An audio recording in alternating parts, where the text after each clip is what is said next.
What's up, guys? It's your boy DJ Kane back with another video, and this is dedicated to all my up-and-coming DJs who want to get a controller, but you want to get that good sound quality. So in my take, there are 5 layers when it comes to sound quality, right?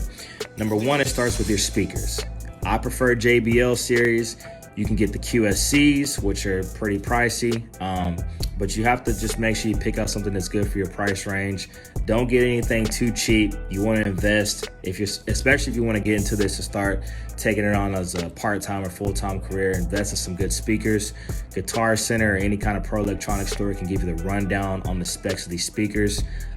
So just make sure you get some good quality speakers. The second layer are the chords. So sometimes you may go to gigs, you may hear like some poppy, airy type sounds, a little bit of like clicking and stuff like that. That could be because of bad, worn out, chewed on chords. You know, sometimes venues that are older, they may have wiring throughout the whole unit, and you never know. There could be like squirrels, rats, all that kind of stuff, chewing on the cords, wearing them out. This can cause you to have some bad sound quality and some clicking and popping noises. This is also why it's important, if you're doing weddings and mobile gigs, to wrap your cords properly, maintain your cords, invest in some good quality cords, okay? You don't want to go cheap on your cords, so again, invest in some good quality cords, learn how to wrap your cables. You can YouTube all of this, and this is a very important step, right? The third part is your actual controller, okay? So most DJs, they use SRT 1000. Oh, and it looks kind of like this, right? So it's a 4-channel mixer. You have your XLR outputs, RCA outputs. Okay, pretty much has everything you need.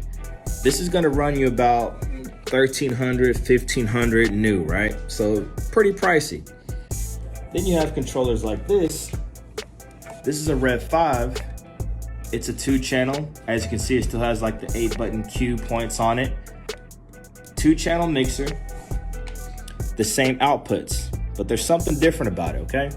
So this controller right here is cheaper. It's about $900, $1,000 new, but it's not DVS compatible. Now, what does that mean? Well, if you have a 4-channel mixer and you're doing certain gigs, there's more outputs here, okay? So this controller will work with your laptop. You know, you can play up to 4 channels off of your software, but you also have the capability of plugging in other units. Like if you're doing a gig and you maybe want to make some beats while you're DJing, you can plug in one of these into your controller and play at the same time. Now, when I do weddings or some of my mobile gigs, I have an iPad that's hooked up to my 4th channel. So if I need to play like background music for like cocktail hour or maybe like an emergency mix, let's say that my Serato software goes out, well, I have my iPad ready with a playlist on the go. So that's one of the benefits of having a 4-channel controller. Again, this one is a little bit more pricey. You just have to kind of go with your price point to see what you want. Now, when it comes to sound quality, they both have the same sound card. Most DJ controllers that were made like 2010 or newer, they all pretty much have the same sound card. Now, when it comes to the specs on that, 24-bit sample rate, at least 44 kilohertz frequency is going to give you some good sound quality. Now, some maybe have a little higher frequencies than others, but if it's at least 44 kilohertz, you're good. So you're good, all right, for DJ controllers.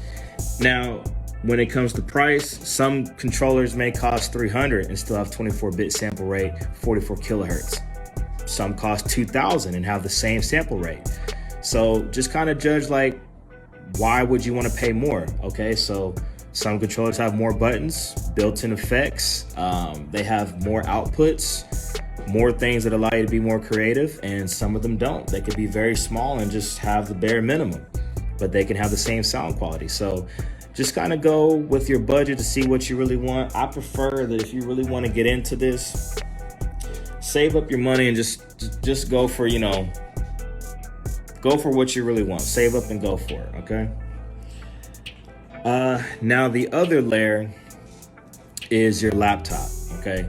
So this also ties into your software. Now, I don't know if you use Serato or Virtual DJ, whatever.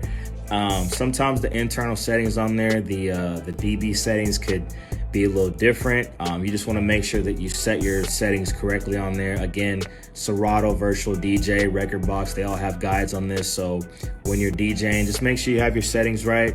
I'll give you an example of a time where some things kind of went wrong for me. It was when I had my software plugged into a different DJ mixer and my settings totally just changed to something different. And I was redlining half of my set and I couldn't understand.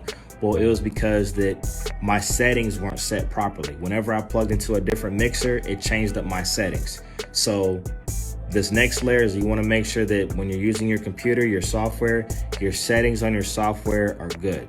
Okay. And again, if you need help figuring that stuff out, whatever software you have definitely has a guide that can show you how to set that properly. Okay. Now, the last layer when it comes to sound quality is the file itself. Now, this applies to CDJs, controllers, anything where you're using audio files. This is important. All right. So sometimes you may notice when you get files and you're looking at your software, some wavelengths look very healthy, like they're, or I guess the word girthy, thick files, you know, nice saturated sound, good, you know, it's very audible. And then some files may like really thin wavelengths, right? Now, this is because whoever exported the file, they probably didn't check the settings in their DAW. Okay, DAW like Fruity Loops, Reason Adapted, stuff like that, stuff that you use to create music. They probably didn't export it properly. Okay, so this is why if you're making music and you're sending off files to other DJs, make sure that your engineer is exporting the tracks properly. It doesn't have to be a WAV file. WAV files are very big, they have a lot of space for creativity and stuff like that, but it doesn't necessarily mean you're going to get better sound quality with a WAV file. Okay, and if you're sending files to DJs, you want to send an MP3. Don't give them something that's too heavy. All right, now when you're exporting your files, if you're in the studio making your music, make sure that you're looking at the actual mixing board on the software and make sure that you're not redlining on your software, right? Check the dB meter on the mixer. Okay, if you're not the audio engineer, ask the audio engineer, or just have them show you like what it looks like or whatever, right? Because I feel like a lot of people, when they export their tracks, they're in the studio and they have the actual physical speakers. Sorry, kids going crazy back there. They're not my kids, by the way. So anyway, I feel like a lot of the audio engineers have the actual physical speaker volume turned up, but on their DAW, it's really low. So to them, when they're making their beats, it sounds very good, very filled out. But when they export the files and you put it in your Serato or your Virtual DJ, it looks very thin. So just make sure you check the dB on your files before you export. And when it comes to the quality of the MP3 file, I would say at least 320 kilobits. So 320 kilobits is good. It doesn't have to be a WAV file as long as it's 320 kilobits. Make sure your levels are good on your mixing dashboard, whatever you use, right? Pro Tools, Acid. I mean, I don't know if anybody uses Acid. What's the other one? Ableton. Just make sure the frequencies are good, okay? So once you have all that, the files are good, your DJ software settings are good, your DJ controller sound card is good, which most DJ controllers nowadays have good sound cards, whatever. Also make sure your DJ controller doesn't have spills and dust all built up in it that can cause clicking and popping sometimes too. Make sure if you're doing your mobile gigs, your weddings, your cords are good. Invest in some good cords. Make sure you wrap them up properly. Underhand wrapping or whatever. Again, you can YouTube all this stuff. It's very simple. And then also your speakers. You want to make sure that you have some good quality speakers. Don't go real cheap on these like $90, $100 speakers, man. Get some good quality speakers, invest into them, and take good care of them. And if you have all 5 of these good, then you should have some good sound quality. And this video is pertaining to people that want to use a controller If you're getting into actual vinyl or analog type stuff, I can make another video about that, but this is pertaining to people who are getting into DJing and you want to use a DJ controller with your computer. So it's your boy DJ Kane. I love you guys. Make sure to like and subscribe, and I'm out. Yeah.